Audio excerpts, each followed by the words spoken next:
left uppercuts there all day long.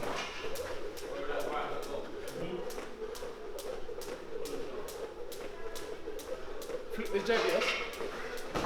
Yeah, good. Good shot, Russ.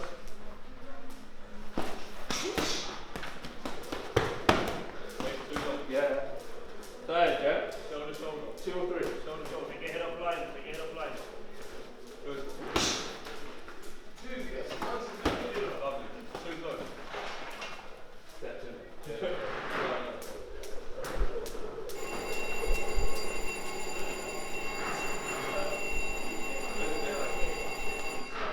Who are these guys sparring, Dill? Guys in the gym. Yeah. One Sizzler and Vanilla Ice.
You don't know when you're going to do it?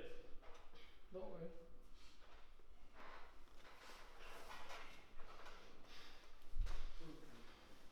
This shirt is hot like hell, this jacket. Feel like sauna in it. Let's go. Let's go.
keep those feet, though.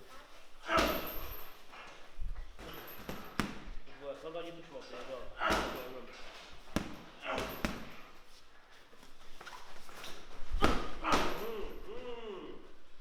Violence. Maximum violence.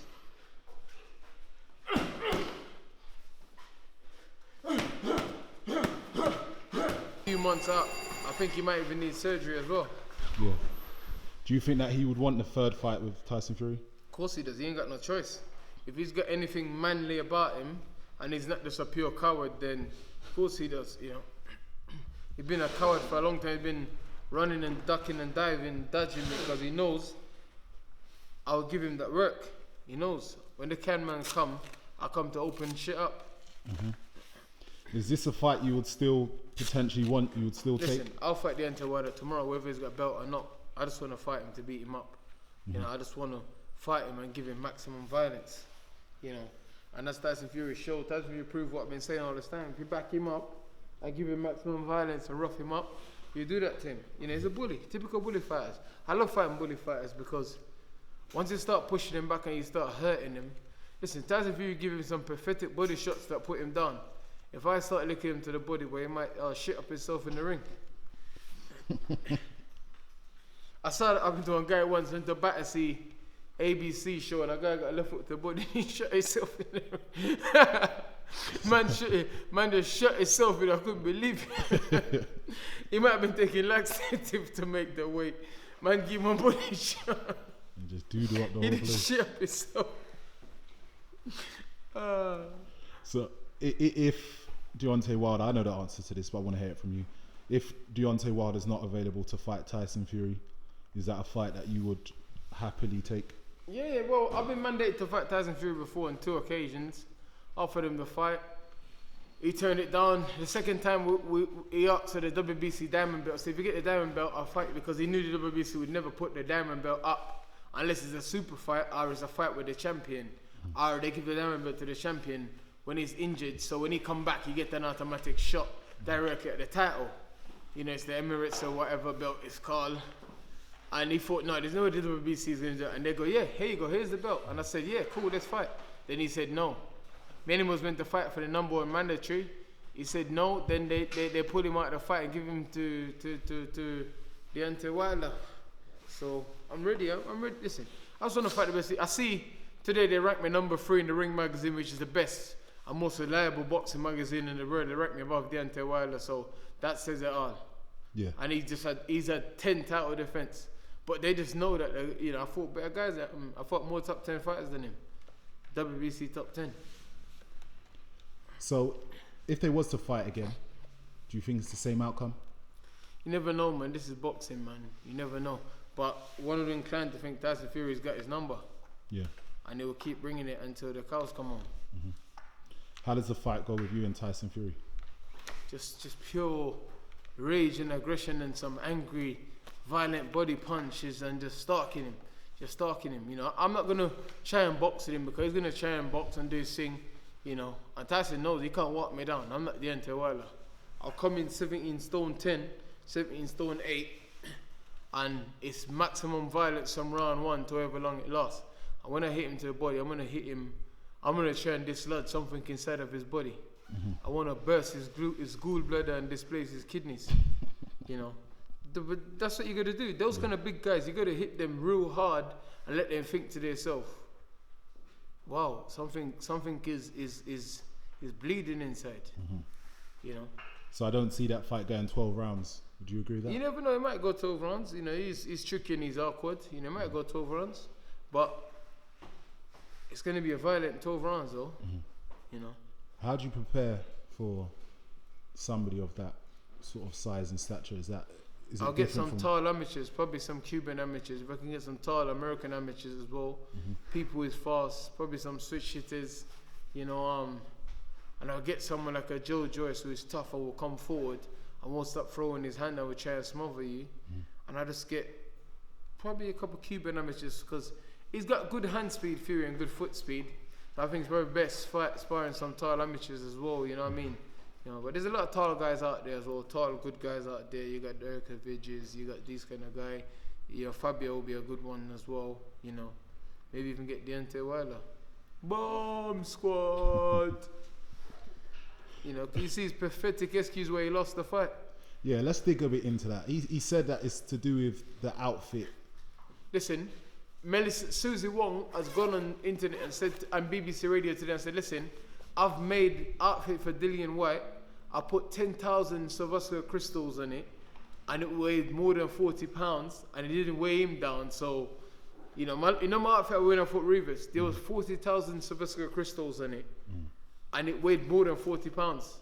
Didn't weigh me down. His legs must be that weak. You know, how can he be 16 stone 7 and 40 pounds weighing you down? It's not, never did the outfit, it's the licks them he took. He got some big lick, Tyson Fury roughed him up, manhandled him. And also the extra weight he put on, he's not a big guy. He's a skinny guy. He's not a big guy. He's not naturally a big guy. 100 kilos is a lot for him, and he went up to 105, 100 or whatever it is, 107. You know, and he put it all on his upper body. His legs was the same size. So we don't buy into this. My bicep's bigger than Deontay Wilder's leg. And that's not even take a piss take, is the truth. Or can he be a heavyweight boxer? Okay, Van der Holyfield had skinny legs, but he had only skinny cut off. His quads was quite big. And Van der lifted a hell of a lot of weights to work on his leg because he knew. But these, Deontay Wilder is not in the same league. He's very disrespectful. He said, oh, he could beat Mike Tyson and Muhammad Ali and all those guys. Deontay Wilder is off his, listen, whatever crack he's smoking, he needs to put me in touch with his dealer because I'll be a multi-billionaire. Because that crack is some serious, it must be Argyle meth. Some serious crack that. Before the fight, we saw him in a changing room, sort of hugged up with his wife. Seems... He's civilized. He's turned civilized. He's turned civilized. He's turned... See, as a boxer... Do you think that's due to the success? Yeah, he's got money. His life is changed. Listen, you see as a boxer, you need to be going to the ring like a savage. You can't be civilized. You know, when it's fight time, it's fight time. There's a time and place for lovey-dovey and kissy and all of that. You know, you do that before the fight. You do it after the fight. Yeah. You know, me, four weeks out from the fight, no woman can talk to me. None at all. I don't care who you are, what importance you play in my life. You can't talk to me. I tell you, listen, leave me alone. Only my mom can talk to me. My mom can talk to me. I'm lying. My mom will give me $2. I'm saying, my mom can talk to me. You know, my mom can tell me stuff, but I just shut all females off. I don't really speak to my sisters, girlfriend. I don't speak to no one. It's not a macho thing. It's just, I get into a state of mind where I get agitated. You know what I mean? My patience runs out. I don't want to hear. I said to females around me, my family and stuff, say, listen, only call me if someone's dead or someone's critically ill. Don't call me otherwise. Let me focus and do my thing because I get into that mindset where I know my life is at risk. Yeah. You know what I mean? And these guys ain't gonna take it easy on me. So I need to go in there, not half civilized, half no. You have to be an animal. Yeah. You know, you have to be an animal. I like you see a lion knows what to love, he knows to nurture his kids and all that, but when it's killing time, it's killing time. Yeah. You know? And is that something that you've always had that mindset and you've been conscious of? Or is it? I've always been a savage, man, you know, so I've always been my whole life, you know what I mean? I have family, I have kids and all that, but they know when daddy's got work, you know? Yeah. They know, yo, daddy's got work. My kids know that from early because I let them know, listen, when I got fights, I don't go to no parents teacher evening. I don't go to that when I got fights coming up. You know, I just in one mindset where it's just, people might think, oh yeah, you're extreme, this and the other, but this boxing is no game, no joke, man. Yeah. You know, no joke. It's a lonely place. I've been stopped before, and I never want to get stopped again. You know, it's a lonely place when you're in that dark room and everyone's gone and you go back to your hotel, you can't sleep. You're replaying the fight over and over in your mind. You're thinking, what happened? Where did it go wrong? No one can help you then. No one. It's a dark, lonely place. I've been there before, so I prepare in that dark, lonely place for it not to happen. If it happens, then I have the mindset and everything that I'm ready for that, you know? Yeah. So that being said, obviously we all saw on Instagram the laugh. No, you know why I was laughing? I wasn't laughing at the fact that he lost. I was just laughing at the fact that he says he's a murderer. He says he's going to kill me. He says he's going to kill Tyson Fury. He says he wants to kill someone in the ring. and he's the hardest puncher in boxing. He's the baddest man alive. He's gonna destroy this man. He's gonna destroy that man. And then he looked pathetic in there. When he was getting beaten up, I actually felt sorry for him. He just, I'm just laughing because you act like you're such a hard man, and the first time you start getting a few punches, he didn't know what to do. He didn't know what to hold. He didn't know what to survive. Nothing. The reason why I bring that up, because when I was watching your fight analysis, you showed a lot of compassion in terms of wanting the fight to be stopped for his safety. And you showed that dynamic. So because I know it's heavyweight boxing. People can die. It's not a joke. I think Iskana should have pulled him out. See, sometimes he did have signs of concussion. Sometimes you gotta know when to save your fighter from himself. You know, you gotta say, "Yo, listen, there's a rematch clause here. Come, live to fight another day." You know, you gotta. And when you get those kind of beatings, they change you. You might become gun shy. He might have fears and demons in his head that he can't get over. You know what I mean? If you get knocked out, okay, you get knocked out. But when you get beaten up and manhandled, Tyson Fury treat him like he was a child, dashed him down, you know, hit him in his body and took his legs away from him. He was doing the Bobby's murder at one stage. You know, it was crazy. He was going about a week ago. He was doing all sort of crazy stuff in there. I'm just gonna bring Zav in for 1 sec. Zav, as a coach, talking about taking fighters. Well, stopping a fighter when you see he's been beaten. How do you make that judgment? Because us knowing Dillian Whyte, if he was in that situation, he would want to go out on his shield. How do you make that judgment, knowing the fighter's mentality and? Well, the most important thing is for any coach, you have to know your boxer. Yes. You know your boxer, and you know how much they can take. You should be able to look into their eyes and see how much they got left to give. Yeah. And that's the key. You know. All boxers will always want to carry on, will always want to show heart, will always want to fight. You know, the corner, you know, that's why it's good to have experienced people in the corner, because it's not just the head coach. You've got other coaches there, you know, that can see things sometimes that you don't see. You know, the way a fighter reacts during a round, you know, when their legs are gone, you know, how long they're taking to recover. You don't see a fighter's legs gone for 2-3 rounds and then not make a call to stop the fight, because clearly something's not right. So it's a hard call. I've had to do it once. Had to throw the towel once in for a boxer. He didn't talk to me for about 6 months, but you know, he understands now. But at the time, he was angry with me, man. He wouldn't. I called and he wouldn't answer the phone. But listen, that's my job. You know, I will always give a fighter the benefit of the doubt. I'll always give you, or try to give you another round or 2 rounds. Show me something. Yeah. You know, show me you know you can protect yourself in there. You know, show me you can turn the fight around. But if you can't do that, then I'm sorry. I'm gonna save you from yourself. All right. Thanks, Sav. If Magic was fighting, the first punch you get, I would stop the fight. Yeah. I know Magic is a coward. The first punch, as soon as Magic's legs buckle, I'll go, yep, towel. This guy's been calling me out. If I was in Magic's corner, this would be me in the corner like that. yeah, fight's finished. Hey, as long as I get paid. See, that's his mindset. As long as I get paid, boy. That's his mindset. Magic is trying to get paid. I respect it. Next year, I'm going to turn pro. Give me 10 cabbages. Real cabbages, though. Real dusty truck drivers. No, we don't do that. No, we don't do it. We don't do it covers like that. We don't pad records. Two cabbages? You get 2 and that's it. And then what? Get thrown in with the lines? Then it's 50-50 fight straight. Alright. 50-50. Cool. I don't think you find a man that not even Max. Let's start going. Super middleweight. We're going for 50-50 journeyman. With the journeyman, it's 70-30. Who's there with the man with the real 150 losses? 100 losses and 10 wins. It's 70-30 in Magic. Oh, you need to show me respect. Man might start thinking I'm easy and try and move to me on the street, you know. When I just start bottling, man, if I go to jail, it's your fault. Now, Magic's got hands though. But if I go to prison, it's you lot's fault. Magic as an amateur, he spent a lot of time scoring points. So it's hard to get that mindset of him. You know, he just moves. All Magic going to do is touch and move. That's it. He ain't trying to get involved in nothing. He would jump and run all day long. And he's got this thing when he comes to him, he does that and lean on the rope and you can't get to him.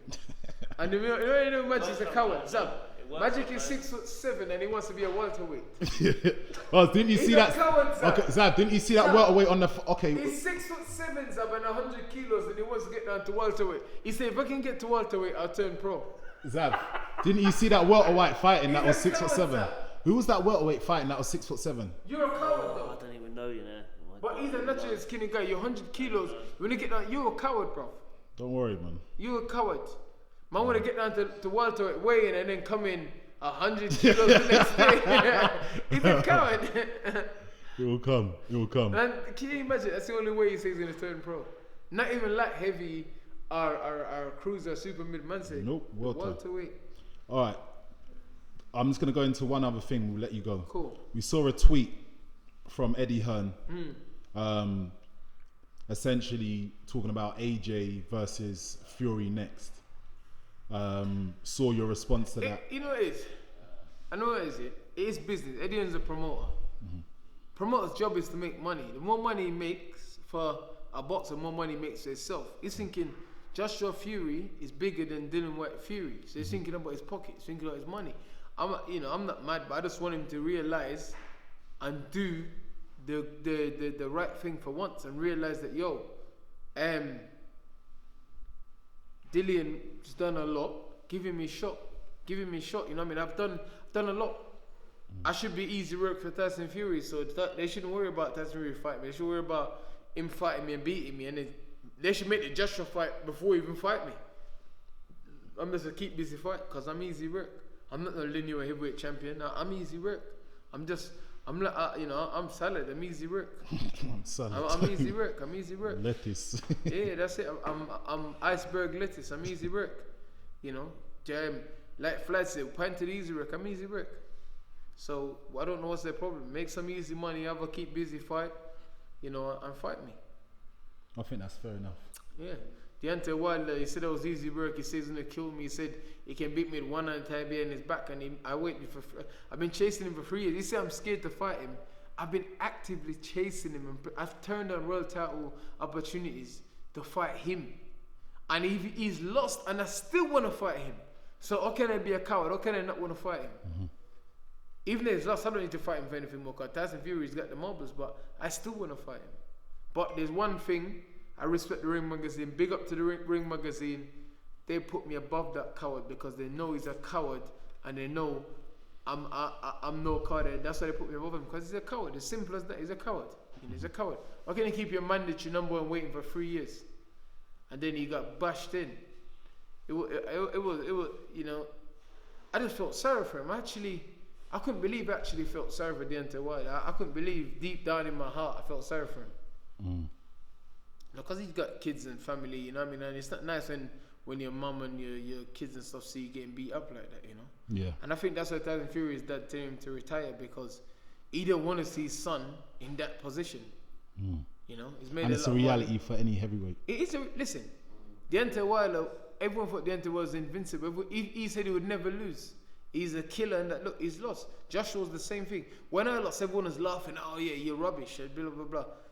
As a heavyweight, everyone hits the floor, everyone gets knocked out, everyone gets knocked down, and 99% of us will have losses on our record. If you fight good fighters, you will get knocked down, you will get hurt, you will have losses on your record, you know, you will have to get up. But what makes a good heavyweight is, can he come back from loss? Can he get off the floor and win fights? I've shown all of these things. I've come back from a stoppage. I've come back from being on the floor in multiple fights. I've come back from being behind in the scorecards and knocked guys out in the last round. I've dug deep in fights, and all these guys, they're laughing and they're saying all these things about me. I'm doing my own work. I'm building slowly. I'm gaining all this experience. So when the time comes, you know, the longer they let me wait, is the more problem it is for them. Maximum violence. Listen. Hang on. By the way, wait. Yeah, we get some new merch. Yeah. Wait. Dillian, I'm gonna make some. I don't trust you. You're not gonna listen. Yo. Maximum Violent T-shirts is out. There you go. This is where you go and find them. Look up my man Dougie at BoxFit. He's the man that's handling it. Maximum Violence body standards. These T-shirts are sick. So go look him up and box it and buy some. Look out for the Vaxaman violence t-shirts as well. They're coming out soon. No. Go on, man. Let me eat your food, man. Come to my house, I'll give you some rice. Hungry. I'll give you a bag of rice. I'm gonna make a real Vaxaman violence t-shirt. I'll give you a bag of rice, man. Dillian Whyte. I'll give you a bag of rice. Alright, I'll be coming. And a tilapia. I got some frozen tilapia in the fridge. Dillian Whyte TV, like, subscribe, get some t-shirts. What was he gonna say? I was gonna say thank you guys for the support, respect. The next fight's coming. I'm excited. I can't wait. I'm training good. I feel good. And like I say, I'm looking to bring it, man. That last fight went out with my mind all over the place. Now I'm motivated. My last 2 fights have been hell for me. My mind haven't been right. I'm not making excuses, but now training good and moving. Even my coach is surprised because I'm using my legs and up in that rage, making him miss and popping him in his ball dead. My head coach Mark Tibbs and my second Professor Xavier, the fake 36 Chambers guy. But even Tibbs is getting in there and having a go as well. Tibbs is alright, do a bit of tech work with him and stuff. So I'm looking forward to this camp. And this camp, I got a new strength and conditioning team. Don't worry. I got something in the pipeline coming. I'm still here. No, you're not still here. You lost your job. You lost your job a long time ago. I don't even know why you're still here. I sacked you 2 fights ago, bro. I don't know why you're still here, bro. He said, I've been sacked a long time ago. I just turn up. turn up at the hotel with my bag. With no room, you gotta stay in the room. I sleep in the closet, just come out. Just sneak into the car. You hear him breathing hard in here. No. Nice. Magic's my boy, man. Respect, man. Yeah. And anyone that wants smoke with Magic, let him know. Bring Magic, it. Magic will give you that work, bro. Trust me. I'm on it. My coach is here. No. Zab, if you're Magic's don't let me coach, down. you can't coach me. Don't let me down, Zab. Zab, if you're coaching Zab. Magic, I'll stop coming to you. Zab. Well, that's Magic's my friend, isn't it? Yeah, he's your friend, but he's not. That's my coach, bro. When he's ready. Actually, you know what? Yeah, Why are you hating for? Zab's teaching you, not tips. That's cool. That's fine. Alright, cool. That's cool because there's a lot of cowards at IQ in it. Oh my God. It's gonna get political. He's gonna go get his shank and come back. Come on, go quickly. Nice. Dillian Whyte bless. TV, best.